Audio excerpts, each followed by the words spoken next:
दोस्तों, सोचो अगर आपको पूरी दुनिया मरा हुआ मान ले और आप करोड़ों किलोमीटर दूर मंगल ग्रह पर बिल्कुल अकेले फंस जाएं, ना कोई मदद, ना वापस आने का रास्ता, और हर गुजरता दिन आपको मौत के और करीब ले जा रहा हो।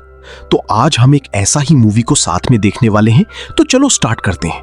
तो कहानी की शुरुआत होती है और हम नासा के कुछ एस्ट्रोनॉट्स को देखते हैं जो मार्स यानी मंगल ग्रह पर एसिडेलिया प्लैनेटिया नाम की जगह पर कुछ रिसर्च कर रहे होते हैं। ये सभी एस्ट्रोनॉट्स वहां मिट्टी का सैंपल ले रहे होते हैं। तभी अचानक उन्हें सूचना मिलती है कि एक खतरनाक और विशाल तूफान बहुत तेजी से उनकी तरफ बढ़ रहा है।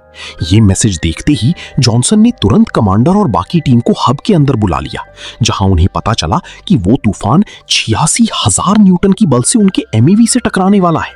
एमईवी यानी मार्स असेंट व्हीकल एक रॉकेट होता है जो एस्ट्रोनॉट्स को मंगल की सतह से उठाकर मंगल की ऑर्बिट में परिक्रमा कर रही उनकी स्पेसशिप तक पहुंचाता है। लेकिन इसके लिए एमईवी का सीधा खड़ा रहना बेहद जरूरी था। अगर एमईवी तूफान में पलट जाता तो वे सभी मंगल ग्रह पर हमेशा के लिए फंसकर रह जाती।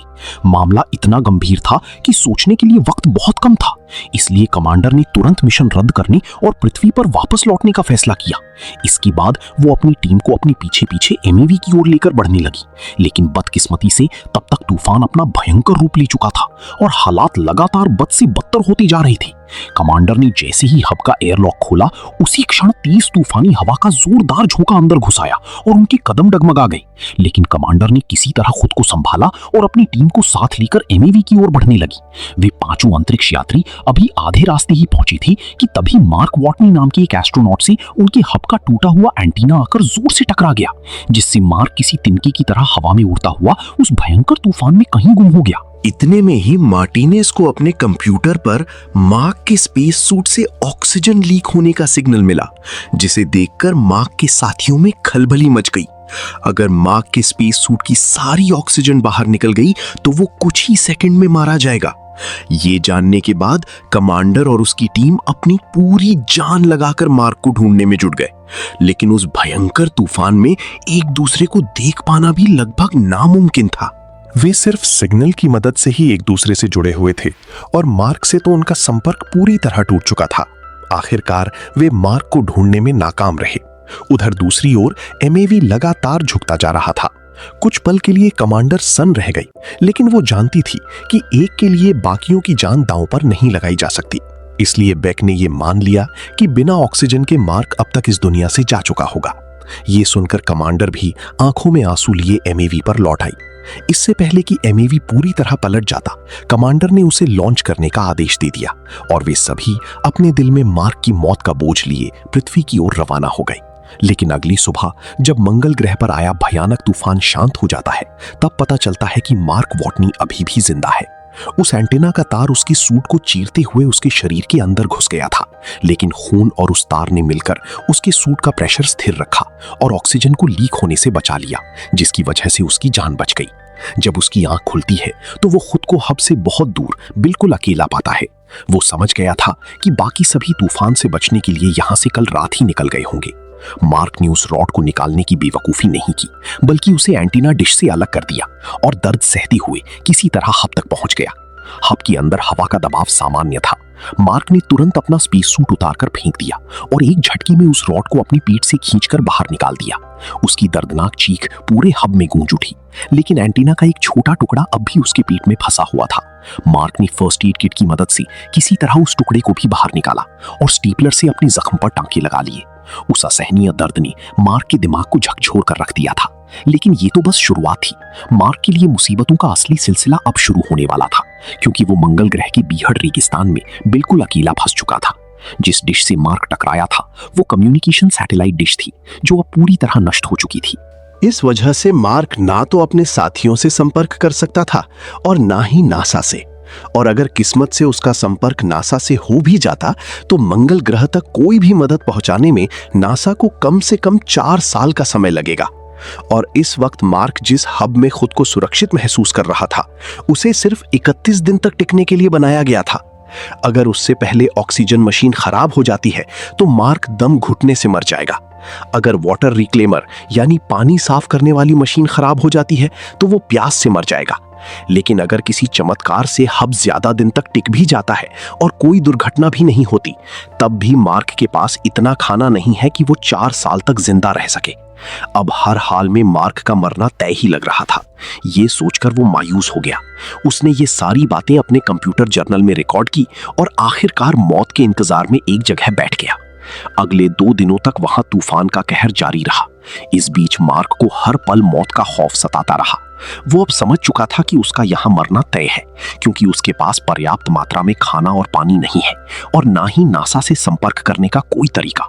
तभी उसने ठान लिया कि मैं बिना कोशिश किए यूं ही मंगल ग्रह पर मरने वाला नहीं हूं। इसलिए उसने कुछ ऐसा सोचा जो पहले कभी किसी ने नहीं किया। मार्क ने एक सर्वाइवल प्लान बनाया, जिसमें उसने सोचा कि वो नासा के एरीज 4 मिशन का इंतजार करेगा और जब वो मार्स पर आएगा तब मार्क उनके साथ ही वापस चला जाएगा। लेकिन एरीज 4 मिशन को लॉन्च होने में अभी 4 साल बाकी थे और इतने दिन तक जिंदा रहने के उसे खाना चाहिए। इसीलिए अपने पास मौजूद खाने की लिस्ट तैयार करने लगा।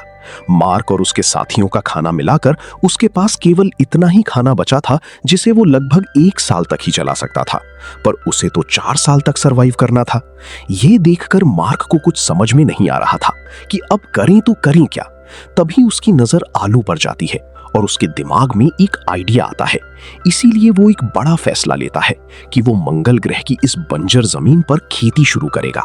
उसके पास कुछ आलू उपलब्ध होते हैं और वो इन्हीं आलूओं को उगाने का प्लान बनाता है। लेकिन मिट्टी को उपजाऊ और फर्टाइल बनाने के लिए उसे ढेर सारे पानी की जरूरत पड़ने वाली है और मंगल ग्रह पर तो पानी का नामो निशान तक नहीं है। मार्क एक प्रोफेशनल बॉटनिस्ट है, इसीलिए उसे अच्छी तरह पता है कि फसल को उगाने के लिए किन किन चीजों की आवश्यकता पड़ती है। वो अब मंगल पर खेती शुरू करने की पूरी तैयारी में जुट जाता है। वॉटनी पहले एक जगह पर ढेर सारी मिट्टी इकट्ठी करता है और उसने उस जगह को खेत जैसी जमीन में बदल दिया। उस जमीन को उपजाऊ बनाने के लिए मार्क ह्यूमन वेस्ट यानी एस्ट्रोनॉट्स का मल ले आया, जिसकी बदबू बेहद खतरनाक थी। लेकिन मार्क ने उसे भी सहते हुए उससे खाद तैयार कर ली। फिर उसने आलूओं को 2 टुकड़ों में बांटा और उन्हें खाद के साथ जमीन में बो दिया ताकि वे उग सकें। लेकिन अब उसे पानी तैयार करना था। अच्छी बात यह थी कि मार्क को पता था पानी कैसे बनाया जा सकता है। हाइड्रोजन और ऑक्सीजन को मिलाकर जलाने से पानी बनता है और इस काम को करने के लिए वॉटनी के पास जरूरी सारे साधन मौजूद थे। जब वो पहली बार हाइड्रोजन में ऑक्सीजन मिलाता है तो एक जबरदस्त विस्फोट हो जाता है, क्योंकि वो कमरे में मौजूद ऑक्सीजन की मात्रा को कैलकुलेट नहीं करता, जो उसकी सांसों से लगातार निकलती रहती है। लेकिन अगली बार वो हाइड्रोजन और ऑक्सीजन को सही अनुपात में मिलाकर जलाने में सफल हो जाता है और अब वहां पानी बनना शुरू हो जाता है। दरअसल इस प्रक्रिया से वाष्पीकरण होता है, जिससे वहां पर पानी की छोटी छोटी बूंदें बनने लगती हैं और उसकी मिट्टी को जितनी पानी की जरूरत होती है वहां पर पानी तैयार हो जाता है।